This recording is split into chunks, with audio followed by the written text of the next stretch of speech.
We see a very frail-looking man walking on the road alone and arriving at Las Vegas. He makes his way through the crowd, but a police officer is suspicious of him and begins to chase him down. He manages to hide from the cop, and we see his eyes glowing green, revealing this is actually Bruce Banner. He calms himself down as reinforcements enter the city looking for him. General Thaddeus Ross orders everyone to look for him and lock him up as soon as possible. Meanwhile, Banner does some quick research on his laptop and escapes to an isolated diner. He meets with someone called Carl Creel, and it appears that he knows him, but Carl doesn't know Banner. Banner tells him he found him instead of S.H.I.E.L.D. because Carl is emitting gamma radiation that S.H.I.E.L.D. knows nothing about. He offers his help in exchange for knowing more about the gamma experiments Carl had to go through in prison. Carl, however, doesn't care and decides to crush Bruce Banner. Bruce tries pleading with him but to no avail. His anger wins in the end and the Hulk emerges once again. They fight, and Hulk throws everything he has at him, but Carl proves to be formidable. He taunts Hulk about going soft and trying to be a hero, but Hulk refuses to be swayed and smashes him. Before the final blow, a missile suddenly hits them both. It is Ross with a bunch of Hulkbusters, and they all fire at Hulk. Black Widow intercepts Ross' communication channel, however, and orders him to back off from the Hulk as she and Hawkeye move to the location.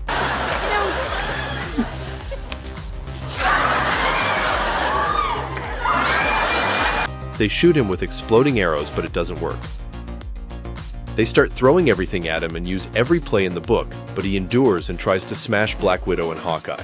Ross is angered at S.H.I.E.L.D. for sticking their nose where they don't belong, and orders his soldiers to fire, even if Black Widow and Hawkeye get injured. Ross fires the missile, and Hulk jumps to it head-on to protect Black Widow. The collateral damage causes the S.H.I.E.L.D. jet that they came in on to crash, but Hulk saves it as well at the last moment, only to be zapped and captured by Black Widow.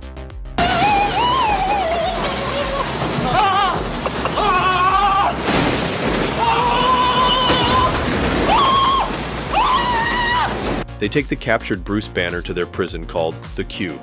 The scientist working on Bruce is a friend of his, and he promises him to find a cure and help him, even when Bruce is trying to convince him that he made up with the Hulk and thinks he can do good outside of prison. Hawkeye questions Bruce Banner on why the Hulk saved them twice during their encounter when he is supposed to be a monster.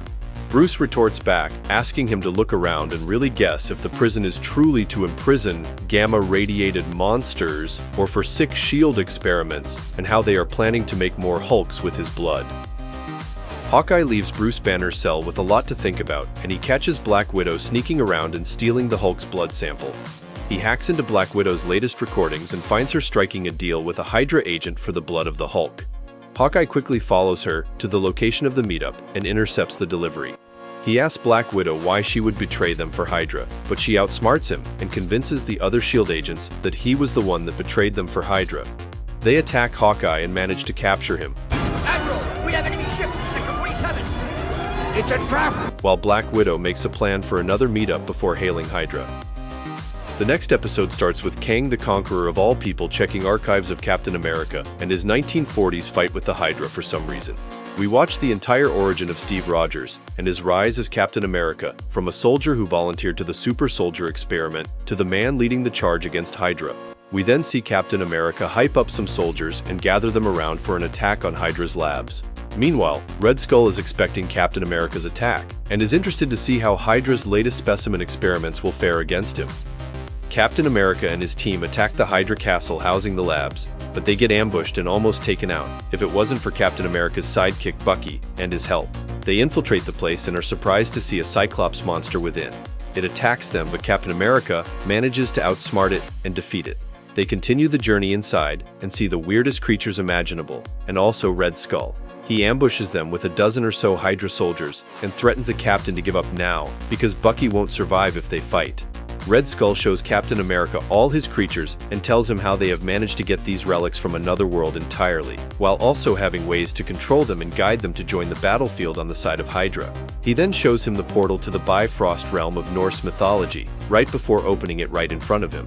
They increase the power to open the portal, and a frost giant appears to almost go through before Captain America and Bucky make use of the distraction and beat up Red Skull and the guards. Suddenly, power goes out momentarily and frees all the strange creatures that attack Captain America and Bucky. They fight, and the captain tells Bucky to go and close the portal while he takes care of the enemies. The portal closes right before the frost giant walks through and snatches Captain America. Red Skull is distraught that everything he built is destroyed, but he will take his revenge later. Red Skull runs away, and Captain America runs after him as he tells Bucky to secure the fortress. Bucky disobeys his orders, however, and jumps on the jet that Red Skull is escaping with, just like the Captain. Red Skull activates a bomb and ejects himself, leaving Bucky and Captain America panicking. Bucky sacrifices himself and saves Captain America at the last second. Captain America is frozen in ice, and the news reports them both as killed in action. Kang the Conqueror comments on the footage and how Captain is lost in time and not in a certain place. We replay the actions that happened, but now with Kang inserted into the scenes, watching closely.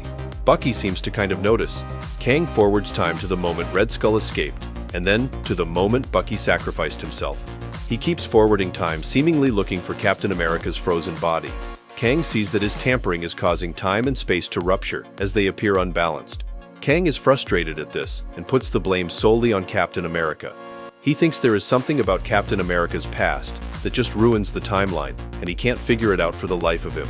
He seemingly figures out the cause and promises to conquer Earth, and this timeline specifically for this reason. As he does, though, everything around him starts disappearing, and he almost loses the love of his life, but he manages to save her just this time. Another two setup stories, with these ones focusing on Hulk and Captain America this time. The Hulk one was interesting, and it is good to finally see the Bruce Banner side of Hulk, and the interesting dynamic of him having to turn to the Hulk, make a comeback after binging all of Hulk and the Agents of Smash. I wasn't expecting Black Widow's betrayal, though. I wonder what kind of plans they have with her, and how they will manage to squeeze her into joining the Avengers team eventually.